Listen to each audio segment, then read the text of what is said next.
Black queens forever, snow bunnies never. Black queens forever, snow bunnies never. Black queens forever, snow bunnies never. I was dating Shannon and my husband at the same time. Shannon asked me to break up with my husband, and I don't recall for sure, but I think I did. And so, it's like, wait a minute, you want me to be with just you, but you want to move somebody into your house and not even tell me? So that's what it stemmed from. He's not a faithful person, so I wasn't going to be faithful to a non-faithful person. This is insane. This is insane. And we wouldn't have these problems if American African men would get over their low racial self-esteem and stop bunny hopping. Stop bunny hopping. Because when the party's over, those white women are coming to collect. Oh, they're going to collect. They're either going to take your money or take your good name. Oh, they're going to collect. When it's over, when the party's over, the snow bunny is coming to collect. She's going to collect money or she's going to collect your name. You're going to pay for swimming in that yogurt, that curd, that yogurt curd, that vanilla yogurt, unflavored, unsweetened. You wanted the yogurt. You wanted the mashed potatoes.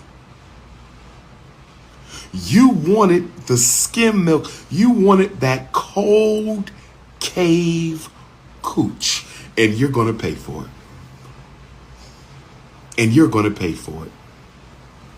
We've been riding with Uncle Shannon. We've been saying, listen, it's all a hoax. Well, guess what just happened? Apparently, Michelle Bundy Evans is the second victim that said back in 2010, Uncle Shannon basically stole some neck from her and told her, if you tell anybody, I'm going to ruin you. Now, she said she had filed a charge on him, but she took it back because she was scared for the life of her and her kids. Now, this is a whole nother story. Honestly, it's also something on Tasha K page where she actually had like a phone interview with her, and she released it a couple of days ago, but nobody knew if it was true or not. Now it's come to the light. They saying that's why Shannon stepped down from ESPN. Shannon Sharpe. Yeah, you might as well go ahead and just sit out 2025, cuz. Sidebar, Uncle Shannon, I know damn well this ain't the same Michelle that you went on IG Live with, but they turned fast on you. I digress. Go ahead, just chill out.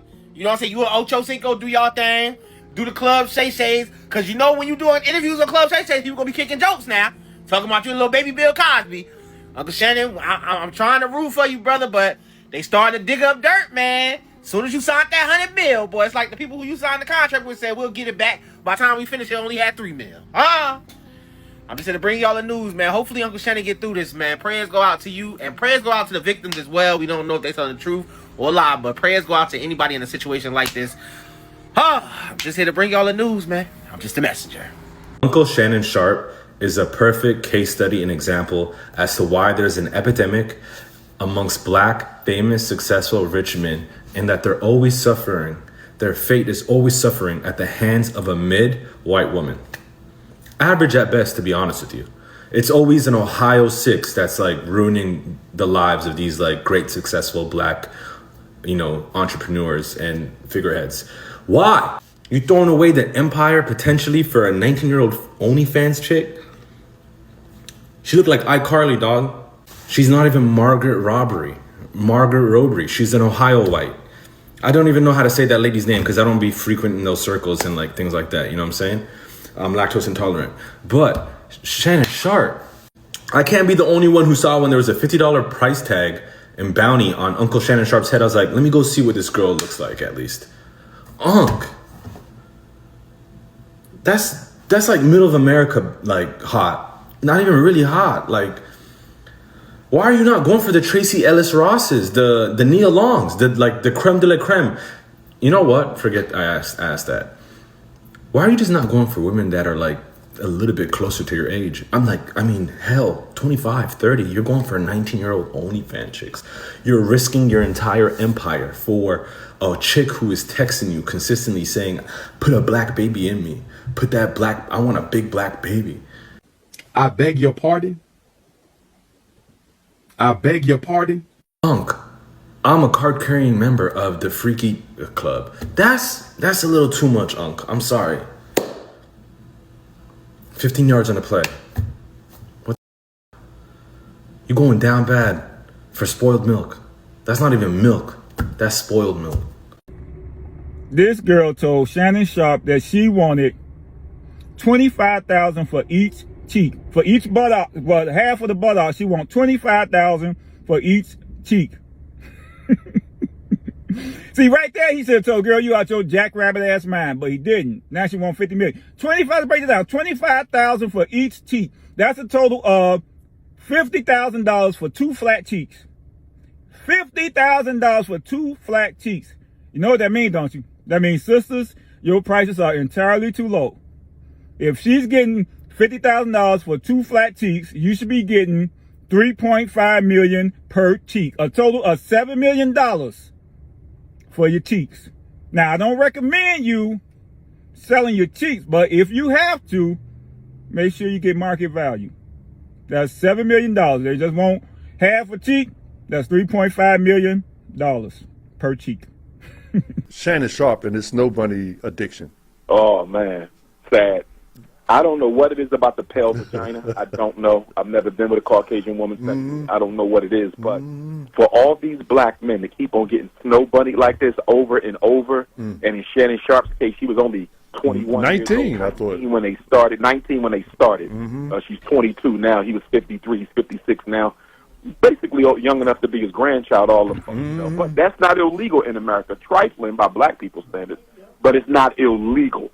You know, the problem is she accused them of the unthinkable. She accused them of sexual assault. That's what they always do. Yep. Once again, we have a taboo in this country where black men are not supposed to be touching white women. The Loving versus Virginia Supreme Court decision that struck down laws against interracial sex, that was only 1967. It only been about 50 years that you've been able to openly date, marry, and have sex with white girls, but white people don't like it. And whenever you piss that white girl off, he will use her white privilege White to tears. destroy you.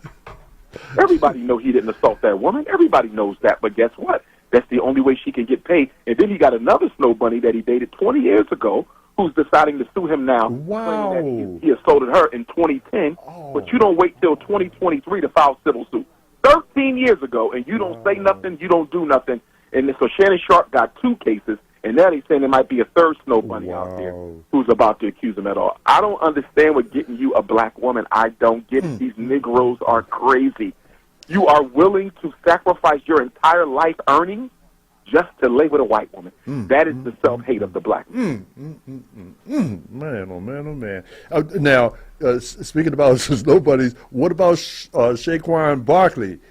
Now, Saquon, Snow Bunny Saquon is married to a snow bunny. That's what I'm saying. Actually, was allegedly she was putting out racist texts about black people, and I think those texts were being put out by Saquon's wife when she was still the fiance or just the girlfriend.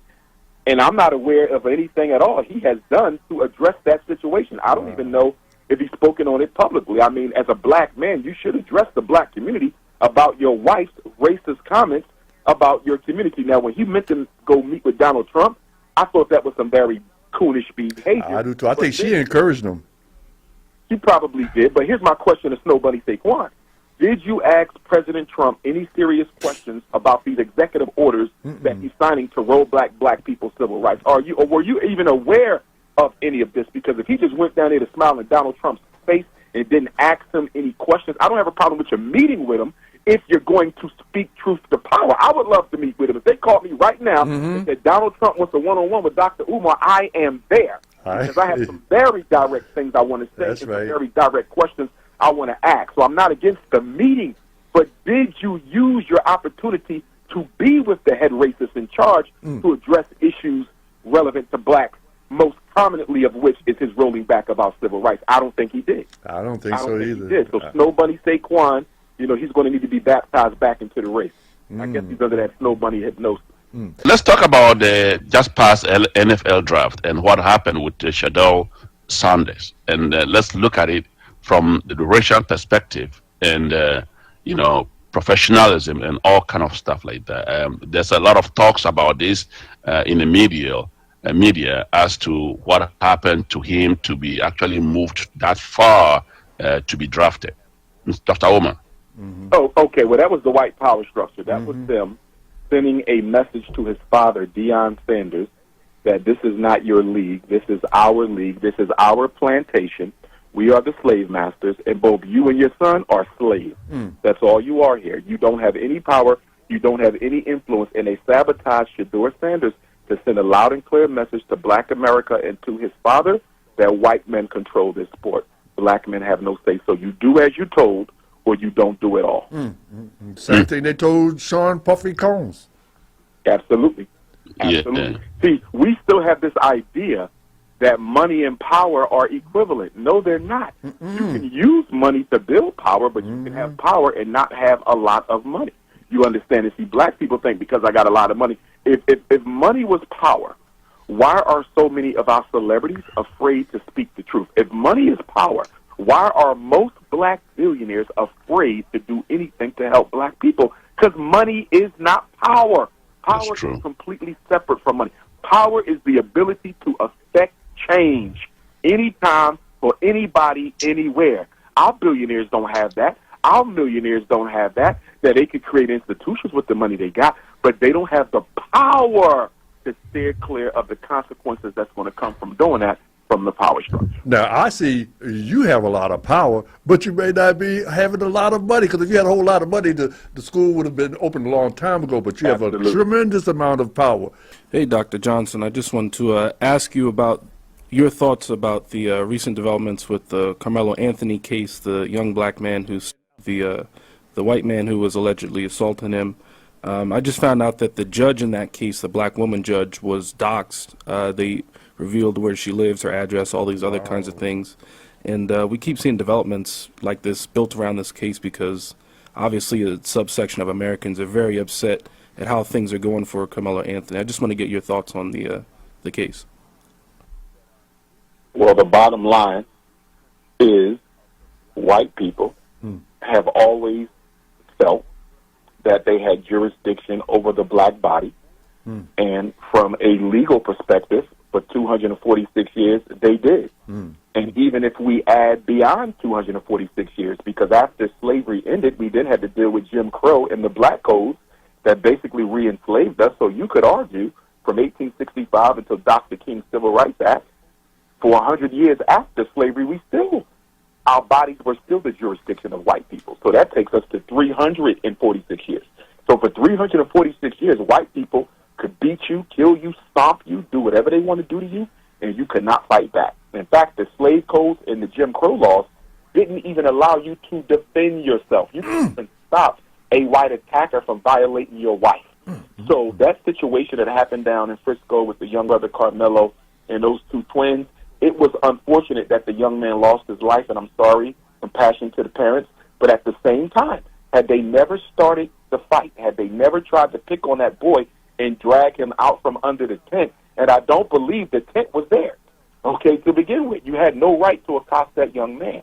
So obviously a 130, 160-pound black boy being double-teamed by two football players weighing about 240 pounds apiece, that's almost 500 pounds of racism coming at you.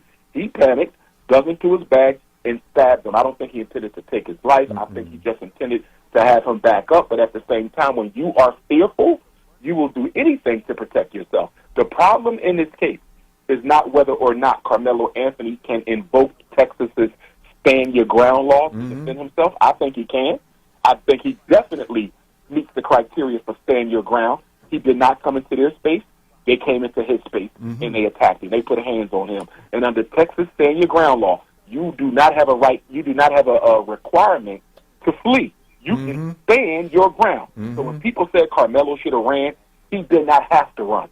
Texas law says you have a right to stand your ground and use deadly force, even if you have to, if you believe that your safety is in danger. And that is exactly what he did. The problem is white people don't care if he stood his ground. White people don't care if he was justified. From a white, racist, narcissistic perspective, white people can do whatever they want to do to you, and you're not supposed to fight back.